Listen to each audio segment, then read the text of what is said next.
Taste the Daily.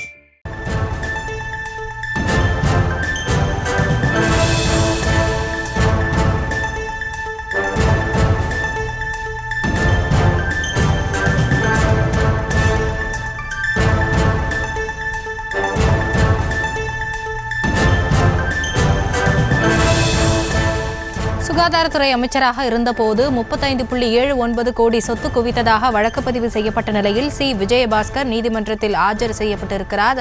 அது குறித்தான அண்மை செய்தியை பார்த்து வருகிறோம். தமிழக லஞ்ச ஒழிப்பு போலீஸ் பதிவு செய்த வழக்கில் 1.5 ஆண்டுகளுக்கு மேலாக விசாரணை நடைபெற்று வரக்கூடிய சூழலில் சி விஜயபாஸ்கர் நீதிமன்றத்தில் ஆஜராகியிருக்கிறார். இது குறித்த கூடுதல் விவரங்களோடு இணைகிறார் எமது செய்தியாளர் பாக்யராஜ். இந்த வழக்கு குறித்தான முழு விவரங்கள். கடந்த அதிமுக ஆட்சியில் தமிழக சுகாதாரத்துறை அமைச்சராக இருந்த டாக்டர் விஜயபாஸ்கர் மற்றும் அவரது மனைவி ரம்யா ஆகியோர் வருமானத்துக்கு மையமாக 35 கோடியே 75 லட்சம் கூடுதலாக சொத்து சேர்த்ததாக தமிழக லஞ்ச ஒழிப்பு காவல்துறையினர் வழக்கு பதிவு செய்து புதுக்கோட்டை முதன்மை அமர்வு நீதிமன்றத்தில் கடந்த 1.5 ஆண்டுகளுக்கு மேலாக அந்த விசாரணை நடைபெற்று வந்தது.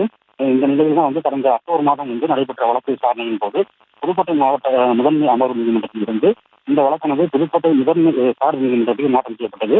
இந்த நிலையில் வழக்கு விசாரணை இன்று புதுக்கோட்டை முதன்மை விசாரணைக்கு வந்திருக்கிறது.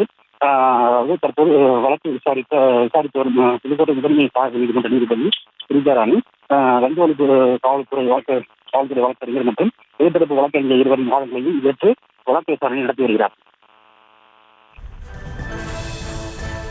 விவரங்களுக்கு நன்றி Bhagyaraj. Taste Daily. Taste the Daily.